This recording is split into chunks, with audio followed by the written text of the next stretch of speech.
हम जीवन भर बाहर खुशी, शांति और पूर्णता ढूंढते रहते हैं। कभी अलग अलग रिश्तों में, या फिर नई नौकरियों में, या किसी भविष्य के सपने में। बिल्कुल सही कहा। लेकिन क्या हो अगर जिस खजाने के लिए हम दर दर भटक रहे हैं, हम सचमुच उसी के ऊपर बैठे हों? ये सच में एक बहुत ही गहरा सवाल है। हाँ, तो ऑडियो सूत्रा की आज की इस गहरी और शांत चर्चा में हम सभी का स्वागत करते हैं।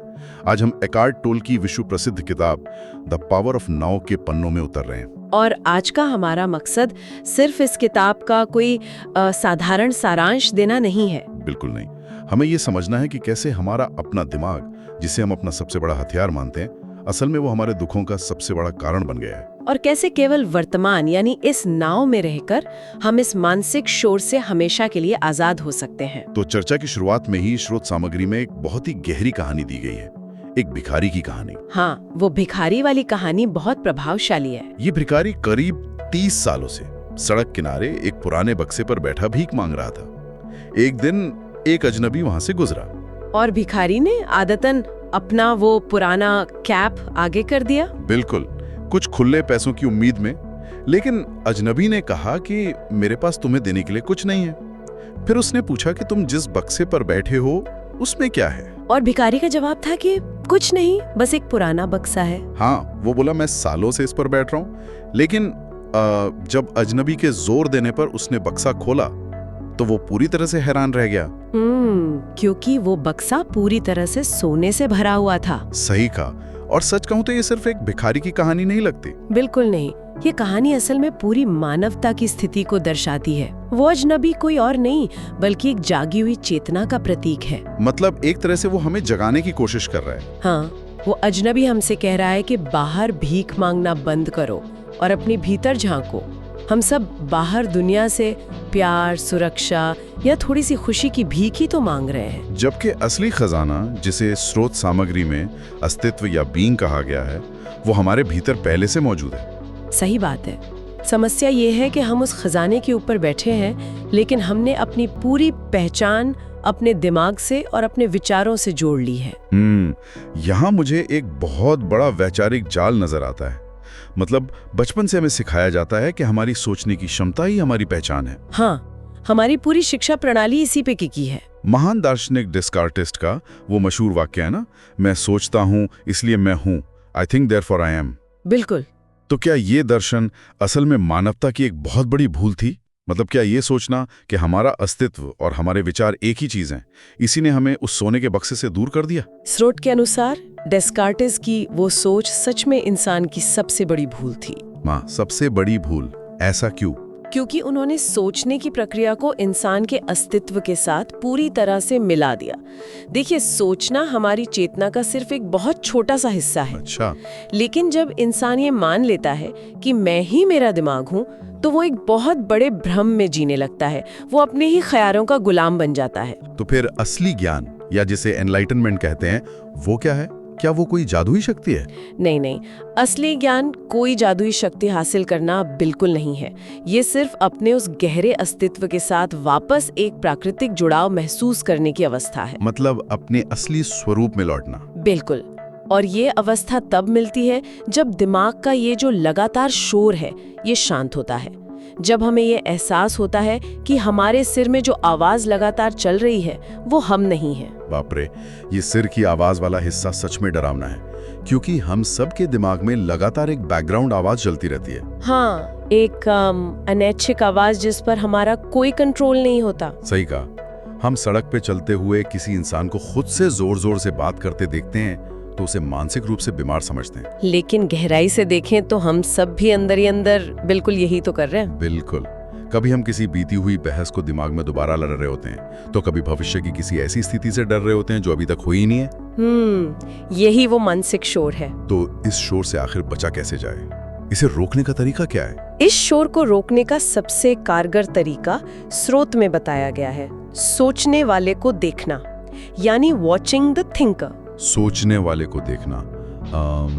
इसका क्या मतलब हुआ? इसका मतलब है अपने ही विचारों को एक साक्षी भाव से देखना, बिना किसी फैसले या जजमेंट के, बस उन्हें ऑब्जर्व करना।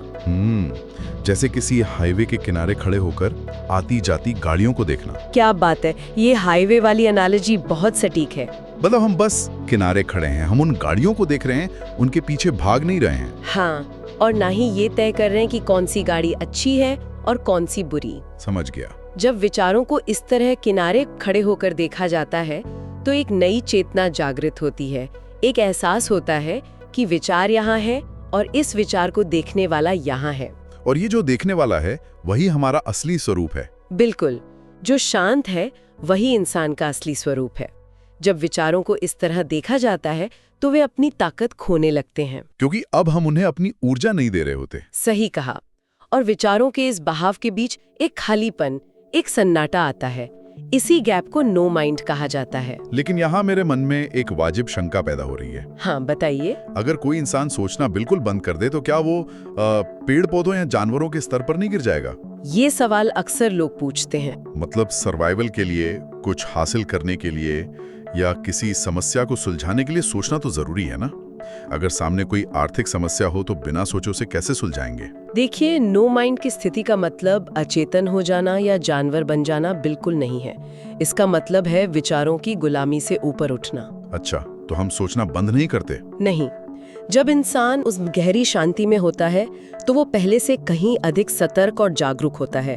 सोचना बंद नहीं होता, बल्कि दिमाग एक बहुत ही धारदार उपकरण बन जाता है, एक टूल की तरह। हाँ, जब कोई व्यावहारिक काम करना हो तो उस टूल का इस्तेमाल किया जाता है और काम खत्म होने पर उसे वापस रख दिया जाता है।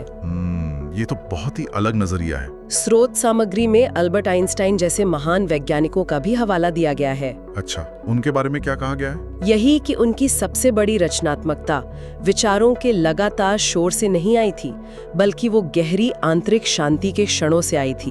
मतलब जब मन शांत होता है तब सबसे अच्छे समाधान निकलते हैं। बिल्कुल, बिना चेतना के केवल अंधाधुंध विचार सिर्फ तनाव पैदा करते हैं। तो इसका मतलब ये हुआ कि दिमाग एक बेहतरीन नौकर है, लेकिन एक बहुत ही भयानक मालिक।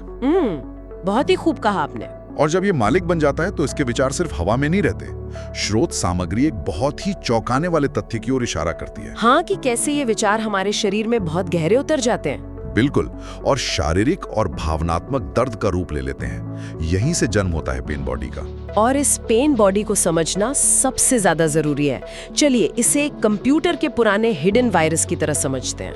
ओहो, मतलब एक ऐसा वायरस जो सिस्टम के बैकग्राउंड में चुपचाप चलता रहता है। एकदम सही। ये वायरस बैकग्राउंड में सोता रहता है, लेकिन ये बस एक सही ट्रिगर का इंतजार करता है। ट्रिगर?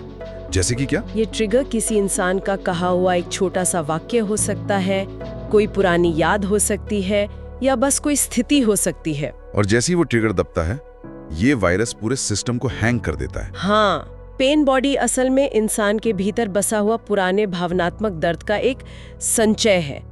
ये एक अदृश्य इकाई की तरह शरीर और दिमाग पर कब्जा कर लेती है। खतरनाक है ये तो। और आपको पता है इस पेन बॉडी की सबसे बड़ी खुराक क्या है? क्या है? इसकी खुराक है समय। ये या तो अतीत की कड़वी यादों से ऊर्जा खींचती है या भविष्य की चिंताओं से। मतलब ये दर्द केवल तभी जिंदा रह सकता है जब हम वर्तमान क्षण को नकारते हैं। बिल्कुल। लेकिन समय, यहाँ एक बहुत बड़ा वैचारिक टकराव नजर आता है मुझे। कैसा टकराव? समय को एक भ्रम या इल्यूजन क्यों कहा गया है?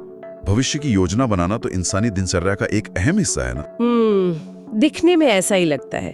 मतलब अगर कोई व्यक्ति कल की मीटिंग की तैयारी ना करे, पैसे ना बचाए या करियर की योजना ना बनाए, तो ये दुनिया तो काम करना ही बंद कर देगी। यहाँ पर स्रोत में एक बहुत ही बारीक और महत्वपूर्ण फर्क समझाया गया है। अच्छा। समय को दो हिस्सों में बांटा गया है। अच्छा, कौन से दो ऐसे? पहला है क्लॉक टाइम और दूसरा है साइकोलॉजिकल टाइम, यानी मनोवैज्ञानिक समय। क्लॉक टाइम तो वो व्यवहारिक समय होगा जिससे हम रोजमर्रा के काम करते हैं। हाँ, मीटिंग फिक्स करना, पुराने अनुभवों से सीखना या भविष्य के लिए निवेश करना, ये सब दुनिया में सर्वाइवल के लिए जरूरी है। तो फिर समस्या कहाँ आती है? समस्या तब शुरू होती है जब ये क्लॉक टाइम मनोवैज्ञानिक समय में बदल जाता है।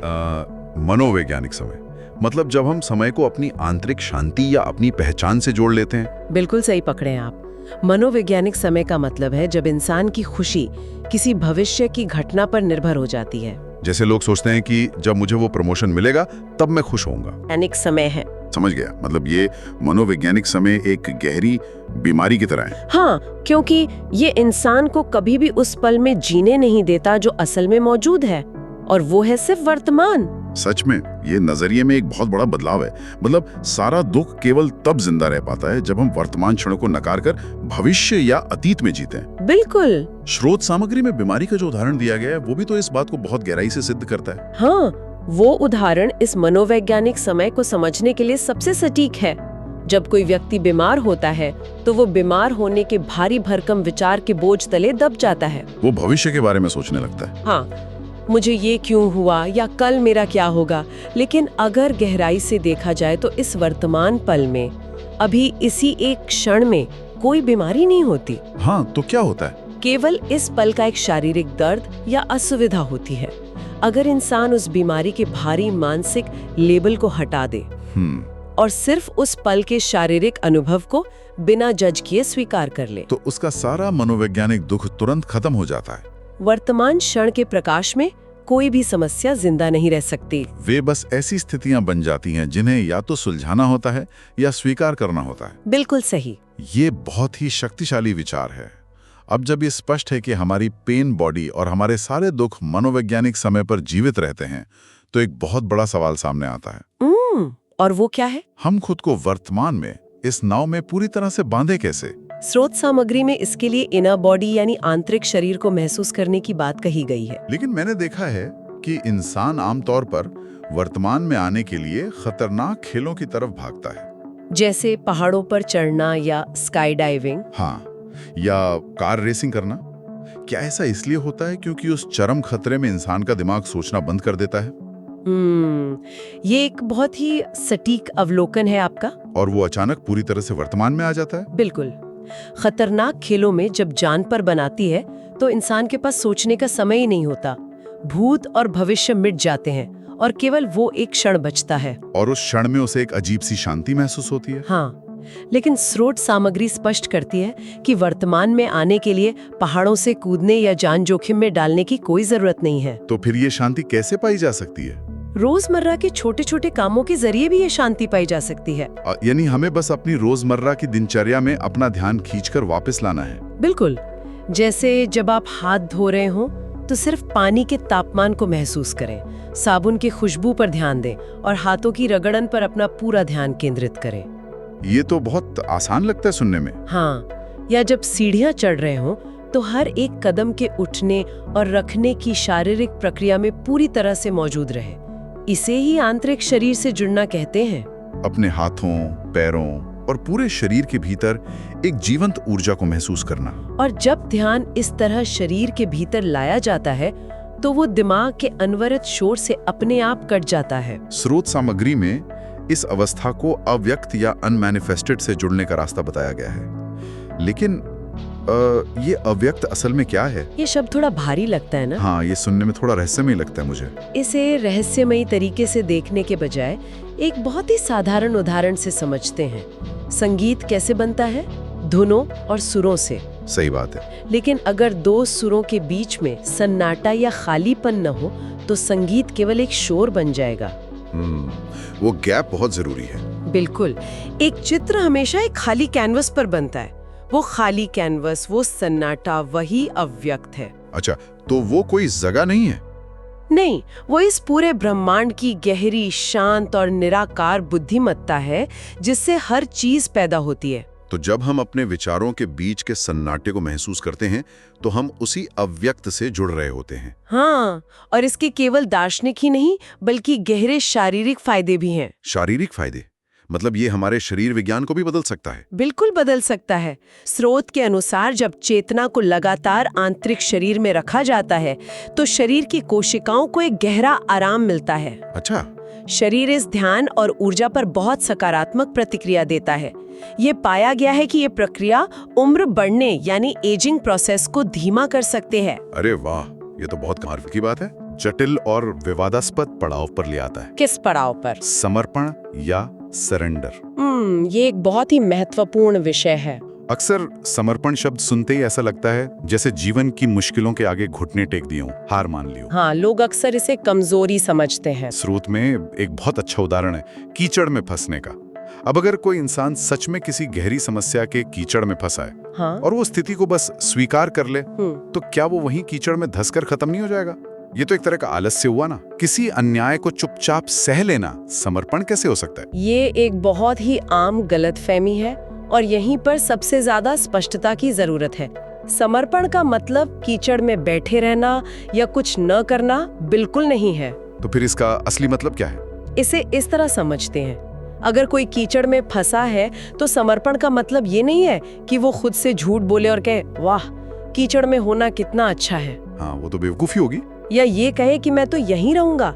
समर्पण पूरी तरह से एक आंतरिक प्रक्रिया है, बाहरी नहीं। अच्छा, तो बाहरी स्थिति को बदलने से पहले अपनी आंतरिक स्थिति को बदलना? सटीक। जब कोई कीचड़ में होता है तो सबसे पहले उसके भीतर एक भयंकर मानसिक विरोध पैदा होता है कि मैं यहाँ कैसे फंस गया, ये मेरे साथ ही क्यों हुआ? बिल्कुल, ये कीचड़ कितना गंदा है।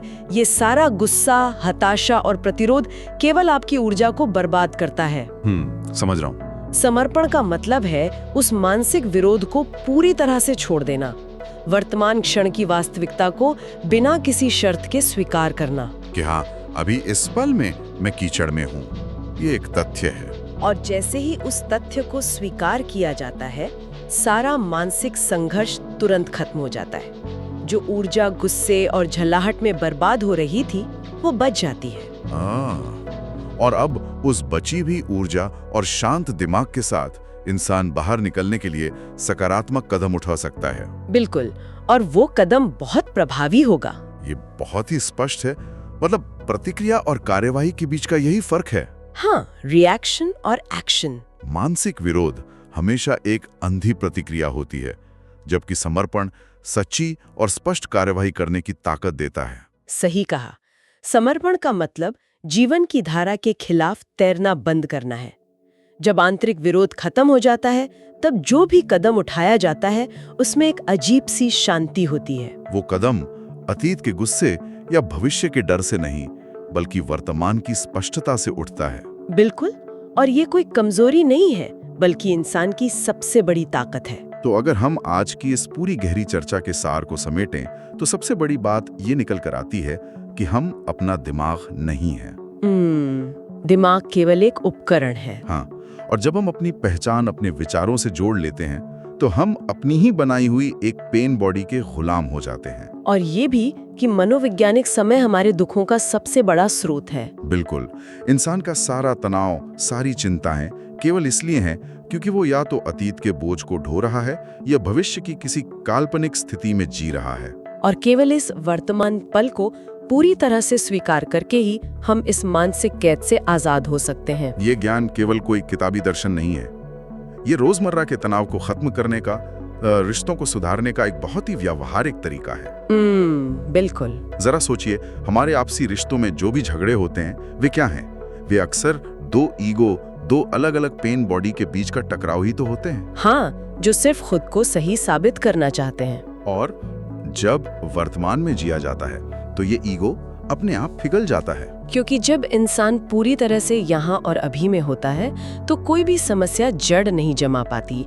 जीवन का सामना एक गहरी शांति, स्पष्टता और प्रेम के साथ होता है। बहुत ही सुंदर बात कही आपने। इस चर्चा को खत्म करने से पहले श्रोताओं के लिए एक बहुत ही गहरा और विचारोत्तेजक सवाल है, जो इस पूरी स्रोत सामग्री को एक कदम और आगे ले जाता है। हाँ, जरा सोचिए, अगर दुनिया का हर इंसान अचानक अपने अतीत के दुखों से और भविष्य की महत्वाकांक्षाओं से अपनी पहचान जोड़ना बंद कर दे, अगर पूरी मानवता अचानक सिर्फ वर्तमान में जीने लगे, तो हमारी इस पूरी अर्थव्यवस्था और राजनीतिक व्यवस्था का क्या होगा? ये तो पूरा सिस्टम ही हिला देगा। बिल्कुल, हमारी तो पूरी दुनिया ही इंसान को भविष्य में खुशी और सुरक्षा बेचने के वादे पर टिकी हुई है।